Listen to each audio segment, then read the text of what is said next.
Hello guys, good evening. Yeah, it's 9 p.m. here where I am and it's still bright. That shows how wonderful God is, isn't it? So welcome to another episode on Everything Health with Mercy. So today I'll be talking on a very important topic. Yeah, every topic I talk about is actually important. But today we'll be talking on constipation. Constipation, it is a very interesting topic. It is important that I talk about this because I know it affects so many people. Where I work, I see a lot of persons coming in with constipation. Most of them, it makes them unable to work, and so it is important that I talk about this and how it affects our health. All right, let's get right into it.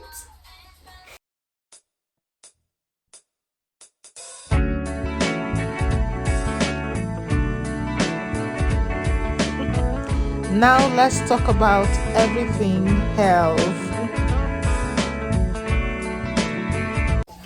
Welcome back, guys. So like I said during the introduction, today we'll be talking about constipation. Now, what do we know about constipation?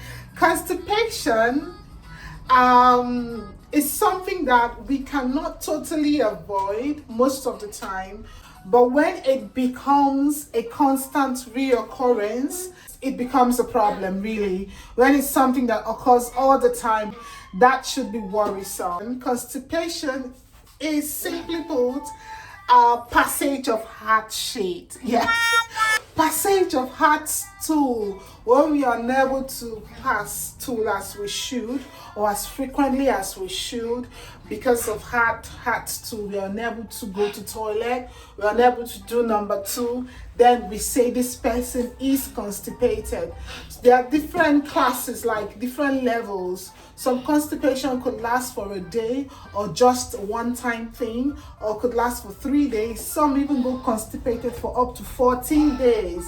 But I'd like to say, if you notice you're constipated for up to 2 weeks, then there is every reason that you should be in the hospital. Like, what are you doing in your house? You should be in the hospital. How are you able to eat if you stay constipated? Like, I cannot even think of eating if I feel constipated for 2 or 3 days. Oh, I wouldn't dare eat anything. So that is why I've decided to talk about this, because so many people do not know how to prevent these. But really, if you talk about prevention of constipation, it all boils down to our diet. What we eat. You are what you eat. Remember? What we eat, it all boils down to our diet. Now, there's a recommended dietary plan that every family should have. I'm going to put it on the screen and we are going to work through this plan together.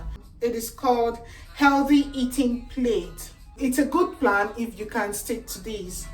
So we have on the screen the first one that says use healthy oils. Remember, we are talking about how to prevent constipation, and the first thing I said I would love to talk about is our diet. So now let's go back. Use healthy oils like olive and canola oil for cooking, on salad, and at the table. Limit butter, avoid trans fat. Now we go to the next one. Vegetables, the more veggies and the greater the variety, the better. Potatoes and French fries do not count.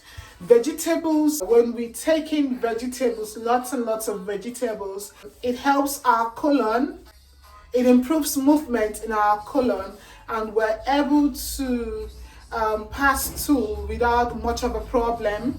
Then the next one is fruits. Remember, fruits also contain fibers. Example, apple. Apple contains lots and lots of fibers. Eat plenty of fruits of all colors. Then we also have whole grains. Whole grains contains fiber, like the wheat. Wheat contains fiber.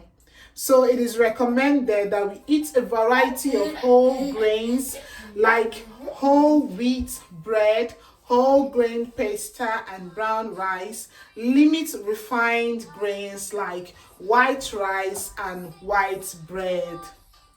Grains contains fiber as well.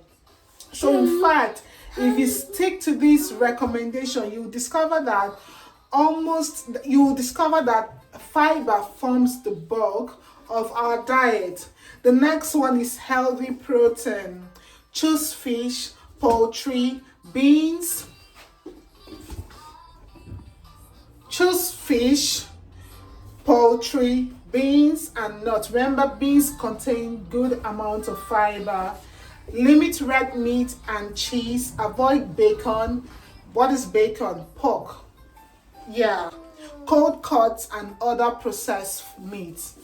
So if we actually stick to what God said in the Bible, we would avoid most of these problems. We would avoid most of these problems. It's just of recent that scientists are now discovering that some of these foods that God said we shouldn't eat are actually harmful to the health. So when you look at this plate, really, we see that fiber forms the bulk. So that is why we can see that fiber, we cannot do without fiber, really. So it is important we include fiber in our diet as we eat, because it helps improve the movement in our colon, the large intestine, the small intestine, whatever. It helps you to get rid of waste products faster. Also, the importance of drinking water. I remember one of our topics, we talked about the importance of water. I think the first episode, we talked about the importance of water. So the importance of water cannot even be overemphasized.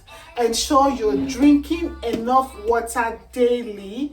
If you're not sure of the recommended amount of water you should drink, you can browse or visit my first video and you get to know better the importance of drinking water. Drink water, tea or coffee. I do not take coffee. I wouldn't recommend coffee because of what it contains. We can talk about that in another episode. With little or no sugar. For some persons, coffee actually helps them, pass too. Limit milk and dairy, 1 to 2 servings per day, and juice 1 small glass per day. Avoid sugary drinks. So it is important that we drink water, drink enough water. So we see from this plate, we see that, like I said earlier, fiber forms the bulk. Now, exercise is of great importance. 10 to 15 minutes walk after eating wouldn't harm, would it? Walking is a good form of exercise. Swimming is a good form of exercise. Jogging is a good form of exercise. Then if you are currently constipated, you could do a little exercise, brisk walking from your house down across the road and back. You can eat more vegetables at that time, more fruit. We could even go out over the counter to get some laxatives, medications that could soften the stool and make you pass stool. So these are all preventive measures of constipation. We haven't really talked about the causes of constipation. Constipation could be caused by several factors that could actually cause constipation. Now, when you look at the preventive measures of constipation, you will also know the causes of constipation. When you do not eat food that contains fiber, when you load yourself with white bread all the time, you will get really constipated. It will be really hard to shit. I'm saying it from experience here. I love white bread, but it's not good for the health, and I know that, and I'm working on that, because it is good to take brown bread, like the ones that are purely made of wheat and all. It is very important. Yes, it is important. But by the time you eat so much of white bread without drinking enough water, without taking a little bit of milk, wouldn't harm. If you are okay with milk, dietary product, if you're not, you could take other forms of milk, what we call milk, like In my house, sometimes we make soya milk. We have soya milk. My husband loves oat milk. We also have almond milk. So sometimes we could even buy them like that, or we prepare them: almond milk, oat milk, coconut milk. They're all forms of milk that you can take. Really, you do not need to take the cow milk that we have all everywhere, littered everywhere. No, you don't need to take all of that. You can prepare your own milk with all these grains, nuts and all. And yeah, not exercising, sedentary lifestyle, sitting at one place. That's, I'm just really talking about the opposite of the preventive measures of what I said. So let's quickly go into the complications of constipation. Now, some of us overlook constipation and we think it's normal or it's a regular way of living for you to constantly go into constipation. It is never God's plan for us. So now, what are the complications of constipation? One is hemorrhoids. Most of us know this, or what you call piles.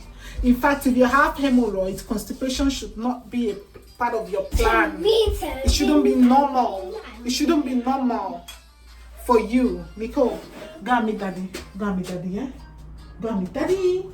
Daddy, where are you, daddy? So when you have hemorrhoid, it shouldn't even be part of your plan to go into constipation or to have constipation, really. Constipation in itself could cause hemorrhoid, because when you sit in the toilet for a long period of time, you could have hemorrhoid as a result of that. When you try to force stool out of the anus, you could get hemorrhoid. Yeah. Also, rectal prolapse. There are muscles, there are ligaments that hold our organs in place. So once these muscles become weak, it could cause the rectum to fall out into and out of the anus. Now, what do you understand? What is the rectum really? Now we know the anus, isn't it? Everybody knows the anus. That's where we do number 2, pass stool and all, pass waste products from the back passage. That's just the opening. The anus is the opening. Then when we talk about the rectum is like the main part. So it's like the inner part, the canal, the tube in which our shit or our poo or our feces go through and comes out through the anus. So that part, that tube, which is the rectum, when the muscles around it become, because of constant constipation, constant pulling, trying to force ourselves to do it, once it becomes weak, the rectum itself falls out and it becomes an emergency. Also, bleeding. If you notice you are bleeding, please, you need to visit the doctor. Now, what did I say? When you notice you're bleeding, you need to visit the doctor. If you notice you are constipated for up to 7 days, you need to visit the doctor. If you know there is nothing you are taking that is helping, you need to visit the hospital. Now, back to what I was saying, bleeding, hemorrhage could actually occur as a result of that, because you could have a large tear or something. Maybe the rectal prolapse could cause you to bleed or something. You could be bleeding, and if every day you're going to the toilet and you are bleeding from there, every day you're constantly bleeding, it could affect the amount of red blood cells in your body, and you could go into anemia if you do that for 2 weeks. Jeez.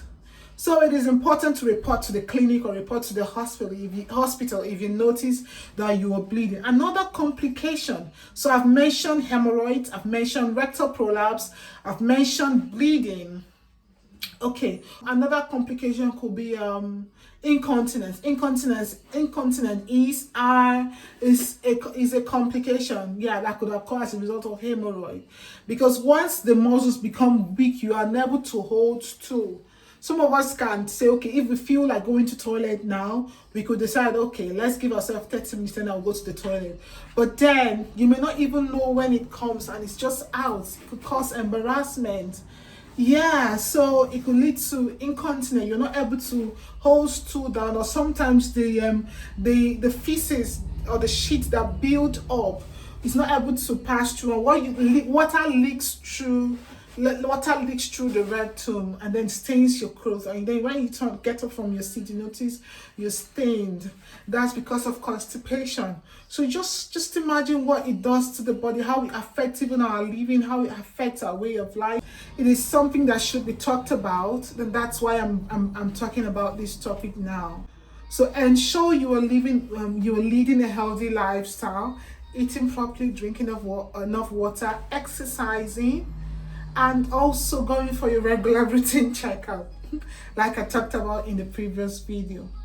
Thank you for listening. Please share, please like, please subscribe. My name on Facebook is Mercy Echo. My name on YouTube is Mercy Etchen. Please like, follow, comment, share, say what you think, and I will definitely respond to you. Thank you. See you next time on our next episode. Yeah, bye.